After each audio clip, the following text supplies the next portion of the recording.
Today, I'm thrilled to feature Rick Peckham, a world-renowned jazz guitarist, composer, and educator with a career that spans continents and genres.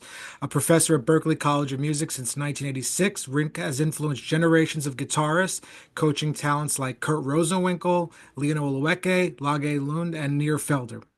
Known for his innovative playing style and dedication to education, Rick's impact is felt not only through his performances and recordings, like the acclaimed Left End, but also through his widely used instructional materials and groundbreaking online courses.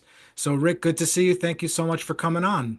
It's great to see you, Abe. Thanks for asking me. I really appreciate it. Absolutely. So, Rick, let's start from how I got exposed to your playing. I mean, aside from the fact that I was a student at Berklee and you were a teacher there, my first week of Boston, some friends said to me, "Hey, let's go to the Middle East, a very famous club in Boston, and go hear Kenwood Denard, Rick Peckham, and Esperanza Spalding." It was a trio performance, and that was the first time I got to hear you play, which was 20 years ago about. Wow, that's amazing. Amazing to think about. Really fun to think about those two players too. Yeah, it was. Yeah, I guess I remember that gig. I mean, it was always fun. It was always sort of following whatever Kenwood wanted to do. So that's what you saw, and that's what I was trying to do my best to do. And plus Esperanza, what an explosion she's experienced of a career. I mean, just amazing. I mean, it was apparent to anybody that saw her. Actually, I was on a Berklee scholarship tour, and we were in Seattle where she did her audition for Berklee, and it was just breathtaking then. And then when she got to town, she had lots of different projects going, but she led some of them, and we played with Kenwood. It was a total blast always. Absolutely. It was a great trio, and probably, I remember it like it was yesterday, believe it or not. I remember that you were stage right, and you've done so many performances over the years internationally, in the U.S. And I'd like to ask you a question that I think a lot of musicians would like to know, because some people feel performing is home. Some always will say it's a challenge. Of course, it's rewarding, but for you, what is the most challenging part of still performing? Because, this is an art and it's technical. So could you talk a little bit about that? Yeah, well, I mean, to me, I love performing. I love teaching, and I love learning. It's really those three things that are in cycle all of the time. And to me, I mean, it's possible to do all of those things whenever you're performing. I mean, I'm not really trying to teach anybody anything, but it's as far as just being in the moment. I mean, to me,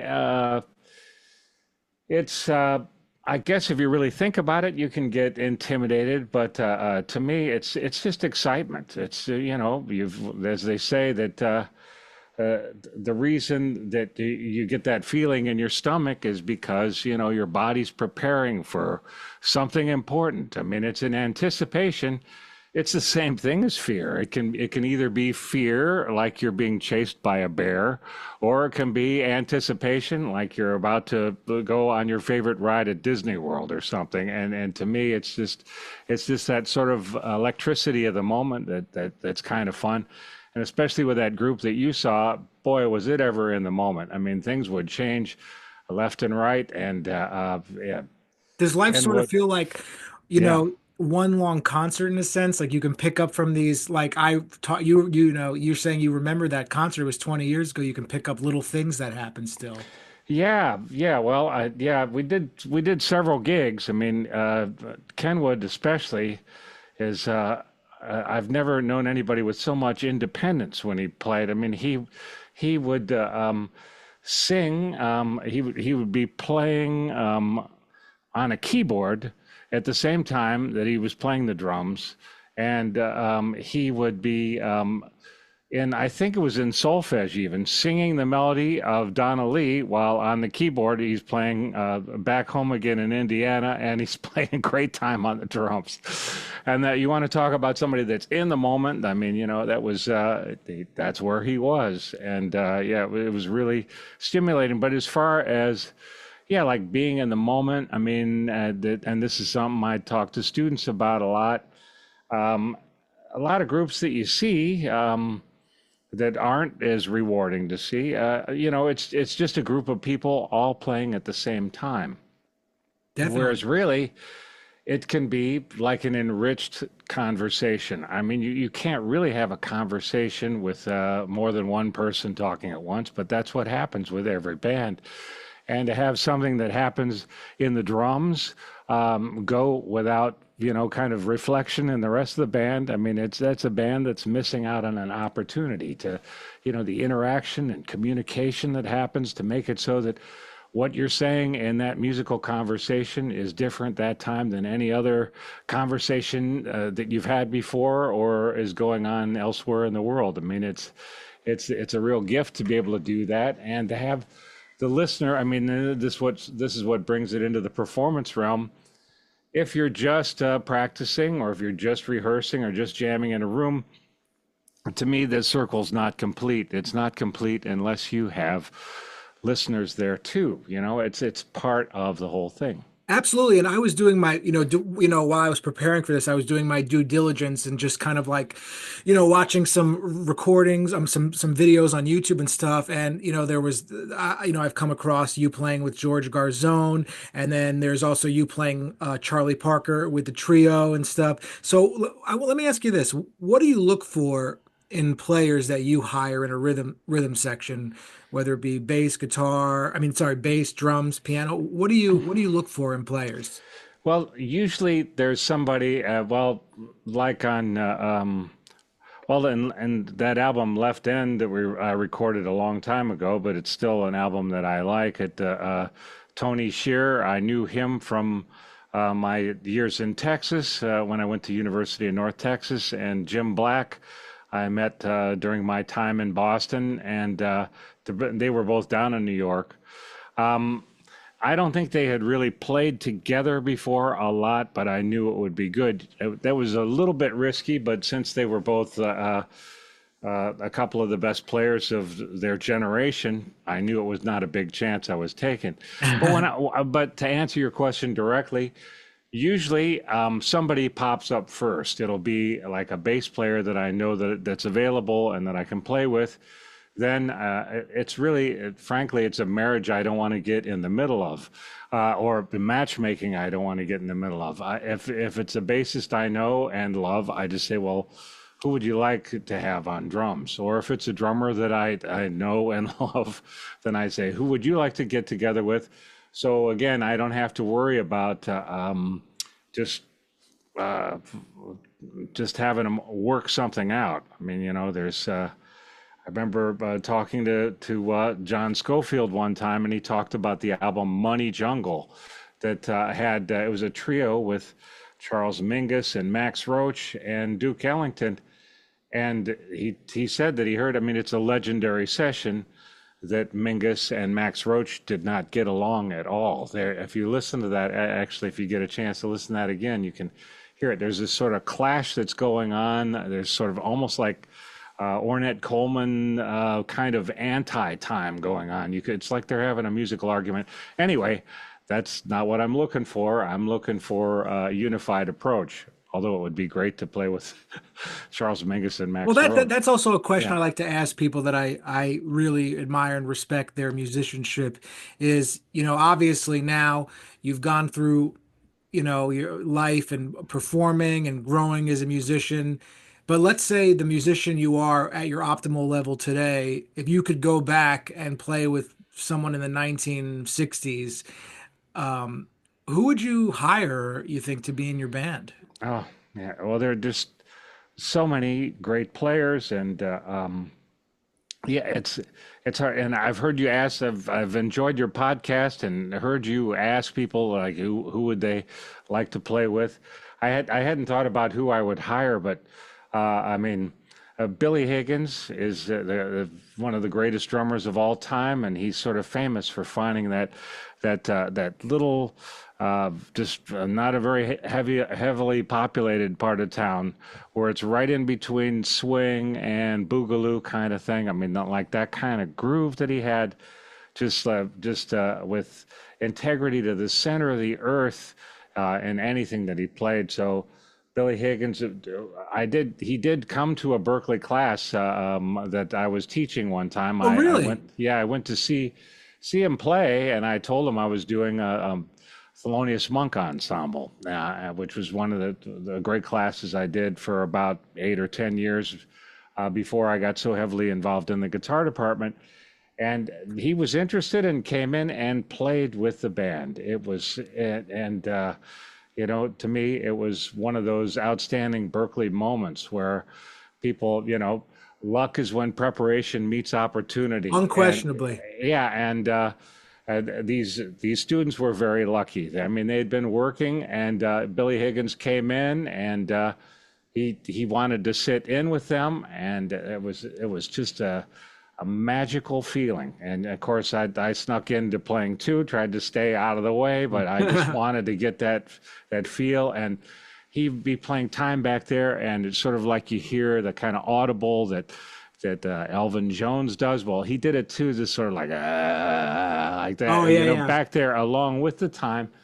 And the students were, they were digging deep to play as well as they could. And he'd and somebody'd play something that was good. He's like, like that back there. It just was a magical moment. And he took a solo where just everybody dropped out. And another magical thing about it was he went around to each person in the band and looked at them and played like a part of the solo to them. It was like a message. It was just a transcendent moment, really just amazing. Yeah, that's the great thing about Berklee. I Mhm. remember when I was a student getting to go to a couple clinics and, as a guitar player trying to figure things out, to go sit in the BPC and hear Kurt Rosenwinkel talk and Yngwie Malmsteen, like all Mhm. like, during my time, like you couldn't get too farther apart players, but everyone has something to say. Mhm. And you can learn something from everybody. So Absolutely. when you're involved in the guitar department at Berklee and you're mentoring these people, like some of which I named, uh, obviously these people have had a lot of success. You have Mhm. to have shared something with them. And I'm not, I don't think it's just about theory or the guitar, but like, what's something unconventional that, you've tried to convey to your students that maybe, gets them to think a little outside the box in terms of this life? Well, I got to say, listening to your podcast a couple weeks ago, where you had Oscar Stagnaro, and hearing Oscar say that a thing that he says to or when he's working with students is they need to bring out their own uniqueness. I've heard that. I mean, he didn't say this. I can't blame him for this, but instead of instruction, it's kind of outstruction. It's like with the student, it's like what's inside of the student, what can come out, what can, as a teacher, what can we do to make the parts of you that are getting in the way of you expressing who you are and really, your culture, where you come from. I mean, there's a quote by Zoltan Kodály, where he was asked, when does musical instruction begin? And he said at birth, and they said, no, actually 9 months before birth. And then he said, no, actually, I should say 9 months before the mother's birth. Yeah. So it's just part of where you come from. One of the things that happens at Berklee is people see, players with massive experience or massive talent that with a lot of experience.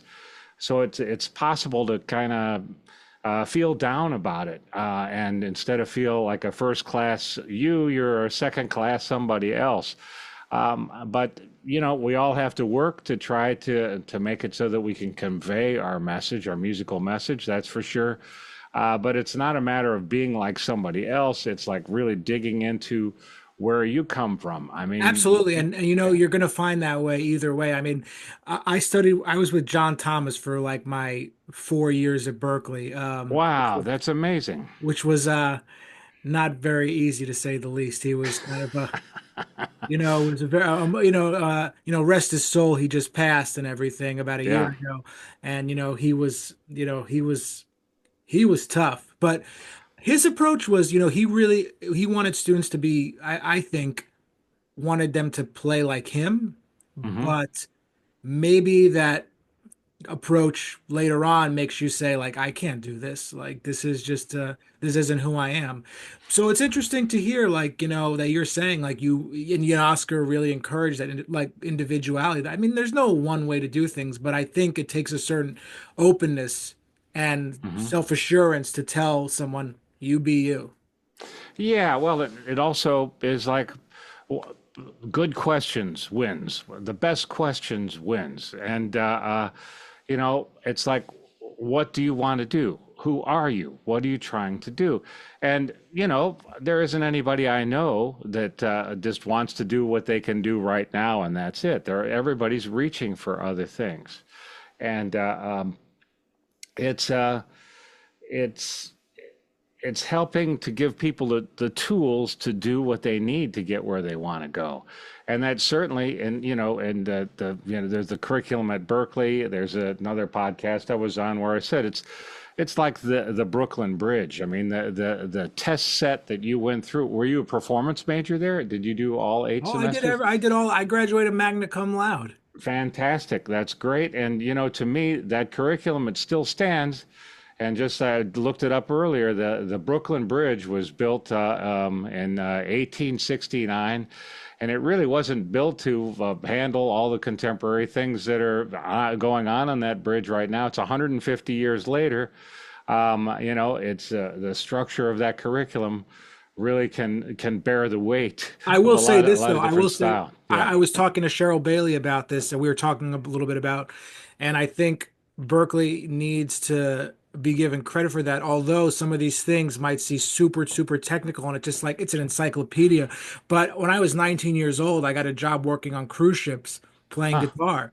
Hmm. I mean, that would not have happened if I did not know the neck and could these things, sight reading, melody and harmony, interpretation, just being exposed to a lot of different things, Hmm. and just confidence on the instrument by learning these things. So I give Berklee credit for that because that was something I always wanted to do. So, you I'm know, glad it served you well. Yeah, and with John Thomas, I mean, Larry Bayonne, the chair at the time, and I brought him in. I mean, it would he was from Chicago. He was different than anybody else that was on the faculty, but he played with Charles Lloyd and Joe Henderson. I mean, it's incredible the experience that he had, and they're I mean, I never got to work with him as in playing with him or, talking to him about teaching very much, but it's part of the Berklee thing that there are 60 teachers, 60 different sort of things, 60 different approaches to, you know, you should do what I do, or let's see what you want to do, or what can we do? Who are your influences? What are the things that you wanted to do the last time you got on the stand and wanted to play something?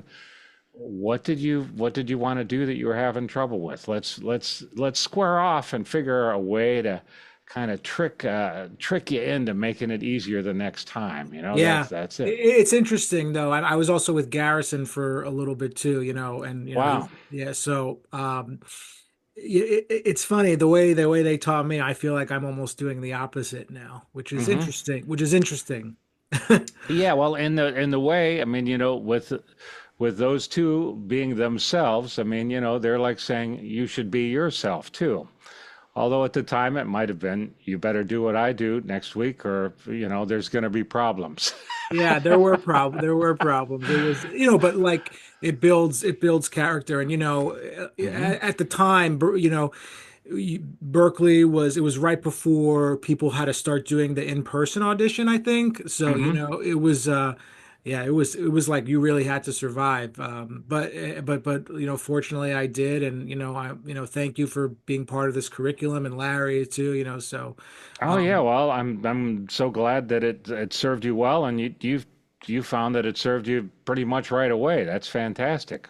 Absolutely. And, as far, we talked a little bit about, you had mentioned who you would want to play with. And you mentioned, we talked about Billy Higgins and things like that. And if when it comes to, non-jazz, Hmm. are there certain things that you're still being influenced by that you, listen to when you were, like a kid, for instance, that you still come back to?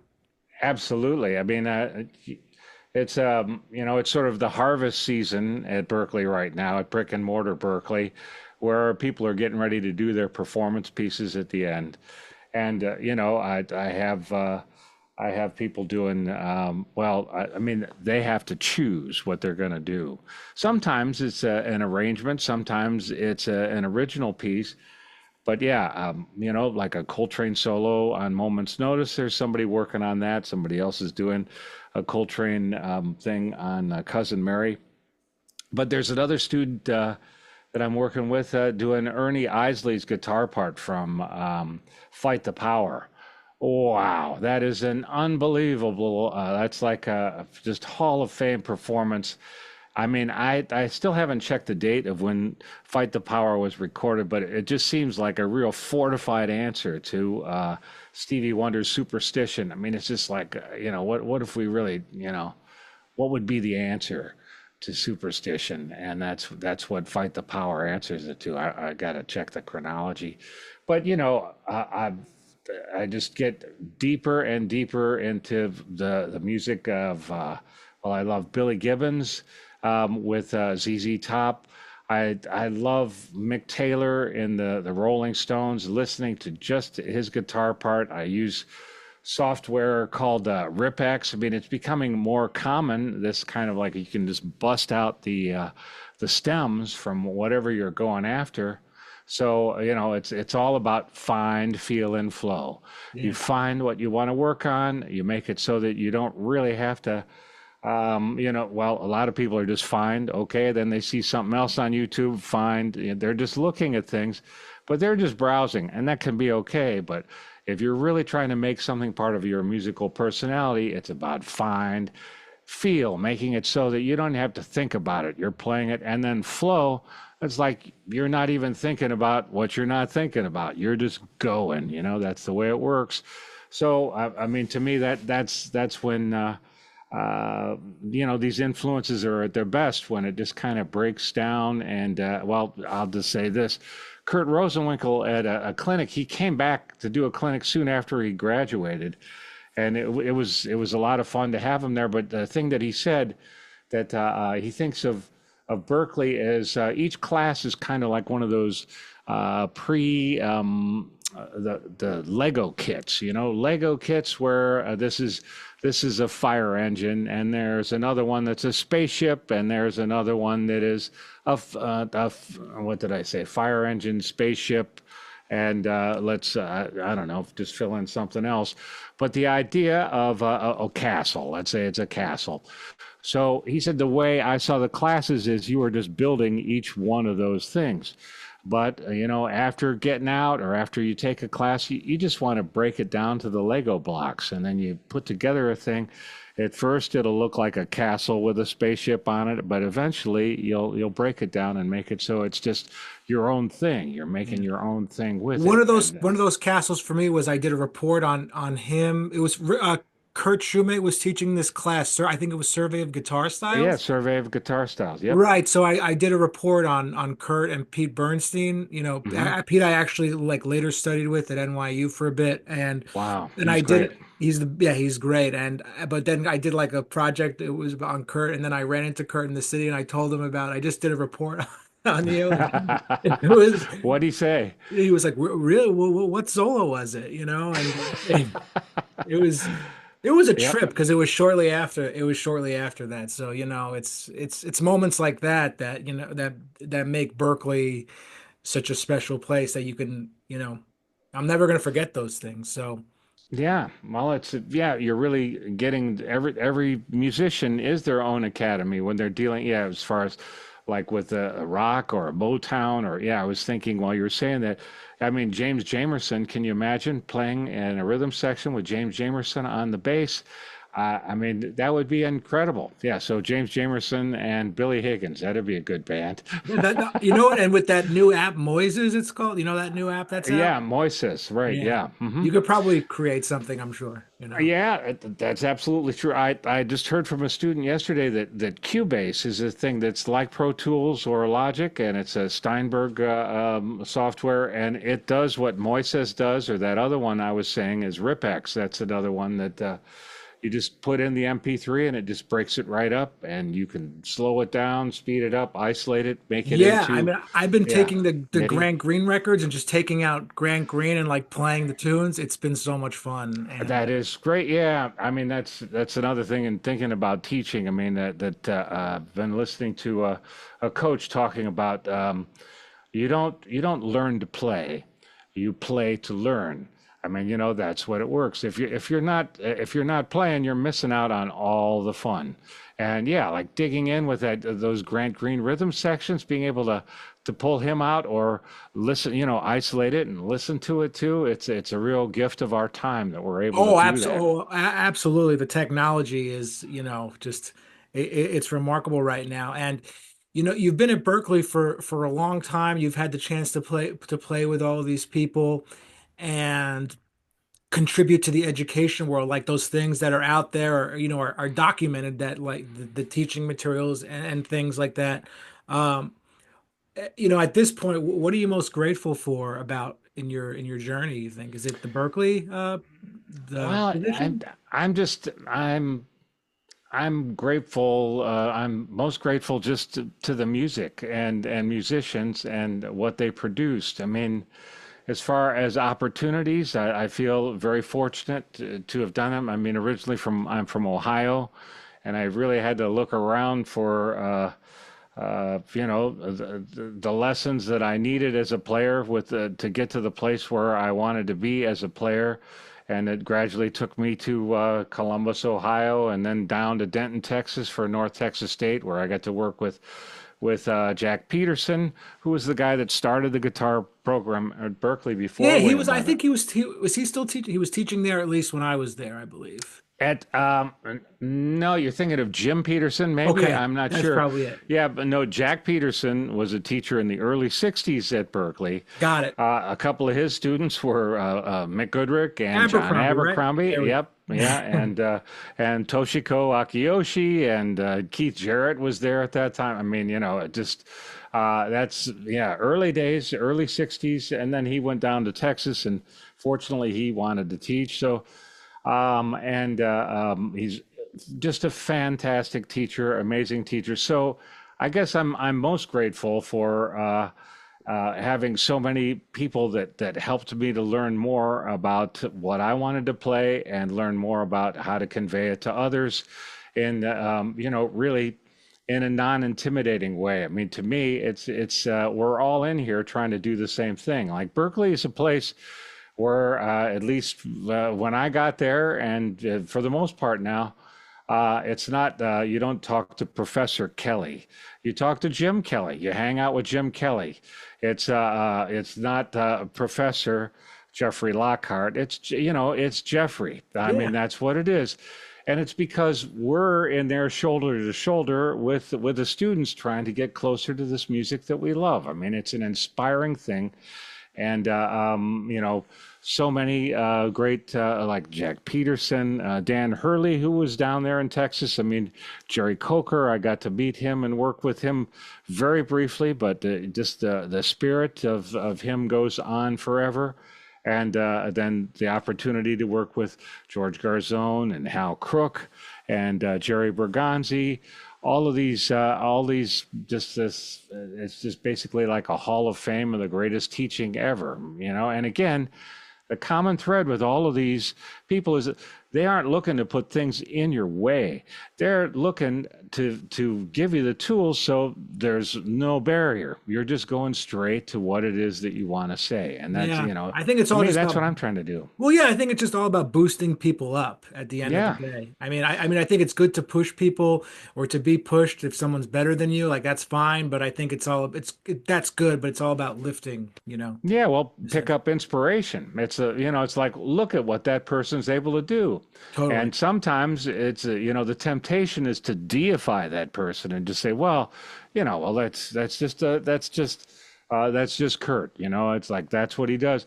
And it is true. I mean, he's one of the voices of a generation, and that happens. But the thing to do is, if you just say that it's inbred or whatever, that's selling the person short. He worked and worked to get his own vocabulary, and you should do the same. You find, get in there and do it. See how much you can, just like a crossword puzzle, just fill in as much as you can, and then just take care of the gaps as you can as well. Totally, totally. No, no, Rick, this has been great. It's such a pleasure to sit down and talk with you one on one, and dig deep a little bit. And I greatly appreciate it. Where can everybody find your website, social media, all that stuff, if you want to? Oh, yeah, well, it's rickpeckham.com. That's a place where if you can remember my name, that's an easy place to remember. There's the Berklee Online. There are classes there. There are the Hal Leonard books as well. I mean, it's just under good old Amazon or something. You can get it that way. So, yep, I'm fortunate to have quite a number of ways you can get a hold of me. Beautiful. Thank you so Yeah. much, Rick. Thanks, Abe, and congratulations to you on this series. I mean, it really is fun I'm loving it. to hear your conversations with, just not the common everyday people that you hear talking about the music that we love. I mean, it just, there's a depth that's there that you're helping to share with the world. So No, good thank for you you. so much. I mean, that's what I'm going for. I mean, we want to know. We want to Yep, know. What do that's you? great. Thank you. Yep, thank you.